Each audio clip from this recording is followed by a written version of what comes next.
dive into some Platoon Dynasty action. Week 3. Man, oh man, what a wild one, right? We're talking surprises, game changers, the whole 9 yards. You're going to recap, juicy stats, all that good stuff. This week was something else. I mean, the kitchen, they're on fire, right? That win streak keeps going. And then you got Any Given Friday Night exploded out of nowhere for a huge one. And Scrubs, man, talk about defying the odds. Winning with a rough record shows you what this league's all about. No doubt. And for those who forgot, we're talking 12-team, 2 platoons, IDP. This ain't your mama's fantasy league, folks. You said it. IDP just adds that whole other layer of, strategy. Got to be on your toes. Okay, so the kitchen. 6 wins in a row. 6. They're the team to beat, no question. It's incredible. Everyone's trying to figure them out. Is this for real? How long can they keep this up? We'll dig into it, see what we can learn. For sure. But first, we got to give some love to this week's top dogs. Josh Allen, man, QB on fire, 40 points. Saquon at RB, dominant, almost 35. So he's doing a victory dance, betcha. Oh, and can we talk about Sean Jennings? 42.25 at WR? That's a league winner right there. Except he was benched. Can you believe that? Any Given Friday Night, got to be feeling that one. Brutal. Talk about a tough lesson in lineup decisions. And don't forget, Andy Dalton put up a solid 33, benched over at Lene Kukua's ghost. Those missed opportunities, man, they hurt. Like leaving points on the table, literally. All right, team breakdowns. The kitchen, another week, another win. Took down Crow Nation over 200 points, almost expected at this point, right? They're setting the bar high, that's for sure. The way they're playing, it's like they're in a different league. Smart drafting, savvy moves, they got it all going on. 6 wins, man. Going back to last season, regular season playoffs, they crushed it.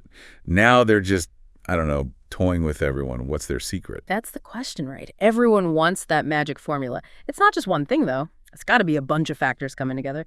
They seem to have this knack, right? Finding those underrated players, then boom, those players blow up. Yeah, they find those diamonds in the rough, for sure. But it's not just about individual players, right? It's how they put it all together. Their roster, their strategy, always adapting. Right. Look at their draft. They weren't chasing the big names early on. They were thinking long game. Build a balanced team, depth at those key positions. Interesting. So it's about sustainability for them, being able to roll with the punches, adapt to whatever comes their way. Exactly. And they're not afraid to make those tough calls. Remember last week, they benched their star receiver. Everyone thought he was going to have a monster game. Yeah, I remember that. Gutsy call. They went with their gut, trusted their analysis, and boom, paid off. They're not just following the crowd, are they? They're doing their homework. No doubt. All right, let's talk Any Given Friday Night. They crushed it this week. 247 points against Break My Stride. Domination. Even with the, Jennings situation. Right. Even with that, they showed what they can do. Big question now. Can they keep it up? Speaking of keeping it up, Scrubs, they squeaked out a win, 182-176 against Backpacks. But get this. They did it with a losing all-play record, 3-8. How do you even... 2 platoon league, baby. Yeah. Anything can happen. Every matchup matters, proves it right there. I got to give him props, right? That Nick Cross pickup. Yeah. Talk about a waiver wire steal. Right. Monster game. They saw something in him, knew what he was capable of, especially against that pass-heavy offense. Smart move. It's a lesson for all of us, right? Yep. Dig a little deeper, do your research. Those under-the-radar guys, sometimes they're the difference makers. Okay, what else we got? Team CDF 2022, solid win against Dogbound. 227-187. Carl Granderson, their linebacker. Beast. He was everywhere. And you know what's funny? They had Juzere Alexander on their bench. 26 points, just sitting there. Ah, the agony. Sometimes you just can't predict these things. Lene Kukua's ghost, another victory, 229-221 against Tick Tick Boom. Another close one. Close games, man. Those are the best. Gotta wonder, though, are they thinking about that Andy Dalton decision? I'd be lying if I said I wasn't. All right, just once before I die, looking good at 2-1. Took down Gin Party 186-158. Saquon, man, living up to that hype. First round pick, proving why. Game changer, pure and simple. All right, so week 4 in fantasy, and you know what that means, right? That injury report is looming large. It's like trying to read through a brick wall sometimes. Yeah, week 3. Gotta say, we got lucky. No major season enders, thankfully. But you know how it is, those little nagging injuries? Those are the ones that'll sneak up and bite you when you're making those starter-sit decisions. Absolutely. Gotta stay ahead of the game. And that's what we're here for. We're going deep on those injury situations that could make or break your week. We're talking those game time decisions, those players whose status is up in the air, the ones where a return or an absence could really shake things up. And we've got to start with the big one, right? Justin Herbert. That ankle, I know everyone was holding their breath after that awkward step he took. I know, it's scary stuff. Good news is X-rays came back negative. But, and there's always a but Yeah. with these things, right? It's still something to watch very, very closely, especially with the Chargers playing on Monday night. So you're saying don't get too comfortable just yet, even with the negative X-ray? Exactly. High ankle sprains, they can be tricky. Even without a fracture, they can linger. Remember what happened last year with, what was his name? Played for the, never mind. But anyway, he had a similar thing, missed almost 3 weeks. And even when he came back, wasn't quite the same. Exactly. So my advice, keep a close eye on those practice reports as the week goes on. If Herbert's limited, even if he's active for the game, it's a gamble, you know, especially if you got other decent options on your bench or the waiver wire. Solid advice as always. Speaking of close calls, how about Sam Darnold? That knee looked bad, even if he did try to play through it. Yeah, I was worried about that one too.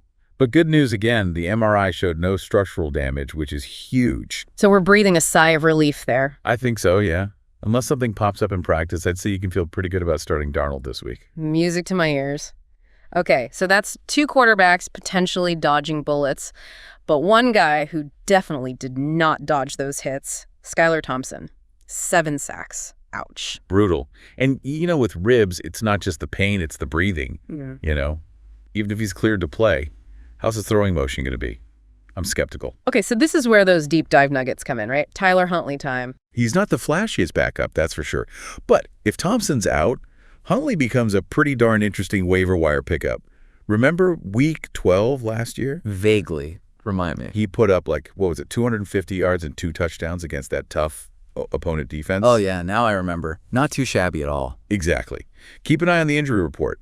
If Thompson's limited in practice, Huntley's stock goes way, way up. Okay, so some QB clarity there, but let's talk running back, specifically in Pittsburgh. Najee Harris in a sling after the game, and Jaylen Warren needing an MRI on his knee. This is giving me anxiety just thinking about it. The Steelers, man, they love to keep us guessing about injuries. But look, here's the deal. Najee, he's tough. He's played through stuff before. Remember last year, week 8 against Baltimore? He had a similar thing going on, but still put up decent numbers, especially in PPR. Okay, so there's hope for Najee, but what about Warren? That MRI just sounds ominous. This is where you got to be proactive, my friend. Those Tuesday waiver deadlines, they sneak up on you. If you've got a roster spot, you might want to think about grabbing Anthony McFarland, just in case. As a speculative ad. Exactly. High risk, high reward. Okay, so we're glued to those Steelers updates. Before we move on to receivers, what's your gut feeling on this backfield? It's early, but honestly, I think Najee plays probably a lighter workload, though. Warren, that's the big question mark. McFarland, huh? Okay, I'll keep him in mind. Moving on to receivers, and I can't get that image of Devonta Smith taking that hit out of my head. Yeah, that was nasty. And concussions, man, they're just, you never know. Especially a guy like Smith, so reliant on his speed and route running. Exactly. It's all about how quickly those symptoms clear up, how he progresses through the protocol, all that. Plus, the Eagles have their bye in week 7, so they might be extra cautious, even if he is technically cleared. Ah, the old bye week dilemma. So you're saying hold off in Dynasty, obviously, but for this week, Yeah? bench, if you can afford it. I think so, yeah. It's just too risky. Of course, if you're hurting at WR, you might not have a choice, but that's where those deep cuts on the waiver wire come in handy.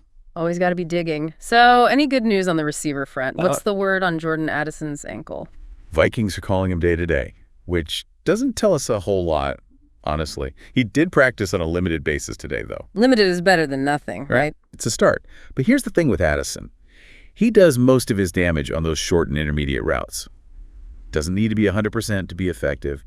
If he's active and Cousins is feeding him the ball, there's still potential there.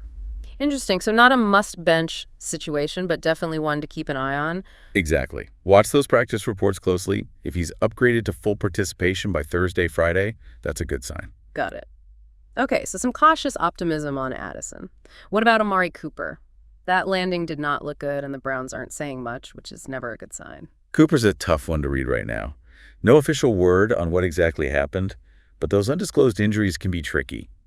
If I had to guess, based on how he went down, I'd be worried about the hip, or maybe even his back. Not ideal for a guy who relies on his agility. Nope. Not at all. Affects everything, your route running, how securely you can catch the ball, everything. Until we know more, I'd treat him as a game-time decision. Yikes. Okay, and just when I thought the receiver woes were over, Adam Thielen pops up on the injury report with that hamstring acting up again. Thielen, man, that guy is always battling through something. The Panthers are playing it safe, which makes sense given his age, and his injury history. So we're holding our breath waiting for those MRI results. Pretty much, yeah. And if you're in a deeper league, desperate for a receiver, maybe keep an eye on Terrace Marshall Jr. If Thielen's out or even limited. Marshall could be in line for a lot more targets. True. Okay, so we've covered the quarterbacks, the running backs, the wideouts.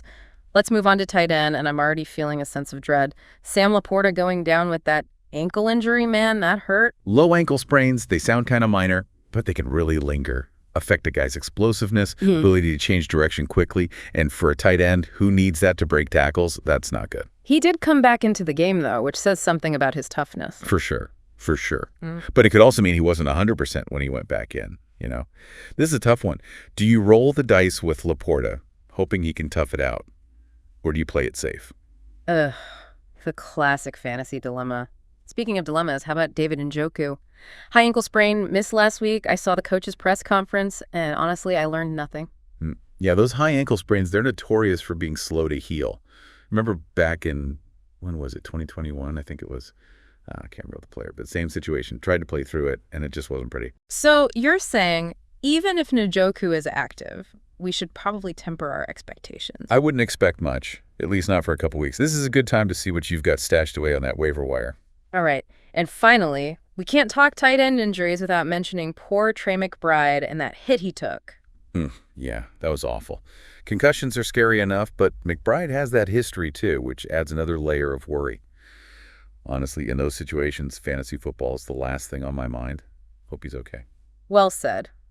Okay, so we've covered a lot of ground here, my friend. I'm feeling like I need a spreadsheet just to keep track of all these moving parts. That's fantasy football for you. Always something to keep you on your toes. All right, well, before we set our listeners loose to finalize those lineups, let's inject a little fun into the mix, shall we? Time for a quick rundown of this week's Dynasty League matchups. The stakes are getting higher, my friend. We're into week 4. The standings are starting to take shape. And we're into non-divisional play now, which means anything can happen. Love it. Let's talk about the top of your leaderboard first.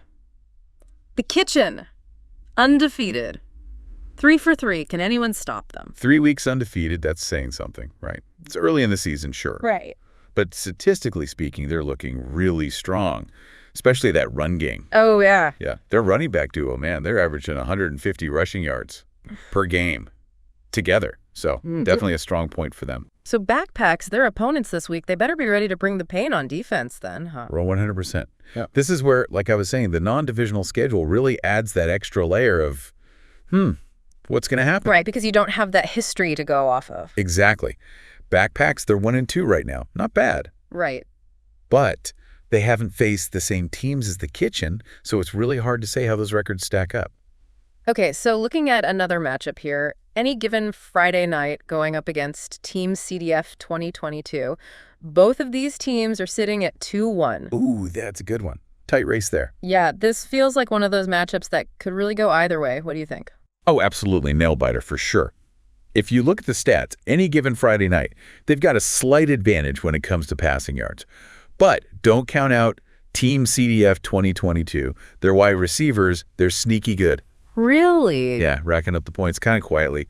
Honestly, I think this one comes down to whoever makes the fewest mistakes. Ooh, I like it. High stakes in the middle of the pack there. Okay, now on paper, just once before I die, they're 2-1 going up against Tick Tick Boom, who are still searching for their first win. Oof, yeah. So are we just going to go ahead and hand this win to just once before I die? Seems like a safe bet. Whoa. Hold on now. Yeah. This is fantasy football. Anything can happen. That's true. I mean, I've seen teams pull off insane comebacks in week 4. Right. And you never underestimate a team that's, a little desperate. They're hungry for that W. Yeah, they're playing with fire at that point. Exactly. Plus, Tick Tick Boom has that quarterback. Yeah. Bit of an gunslinger, If he has a good day, watch out. Could be anyone's game. Interesting. So just once before I die, maybe don't celebrate just yet. Don't plan that victory party yet, right? Yeah. And again, this is where that non-divisional schedule really throws a wrench in everything. No head-to-head to look at between these teams, so. Totally. So for anyone who's maybe new to fantasy football or just needs a little refresher, what's the big deal with the non-divisional schedule? Why does it change things so much? Sure. It boils down to this. For the next few weeks, you're looking at matchups between teams that haven't played each other yet. So all those assumptions you usually make based on their head-to-head record in your league. Out the window. Yeah. Time to dig a little deeper, look at those individual player stats, see where the mismatches might be, Love it. It's like the Wild West out there. It really is. Embrace the chaos. All right. Any final words of wisdom from the expert before we let everyone go and make their lineup changes? What's going to give them that edge? Trust your gut. You drafted your team for a reason. But don't be afraid to take a risk, Sometimes that crazy lineup change, that hunch you have, that's what wins you the week. Love it. All right. Well, thank you so much for all the insights. This is going to be a wild week 4. You got it. Good luck out there.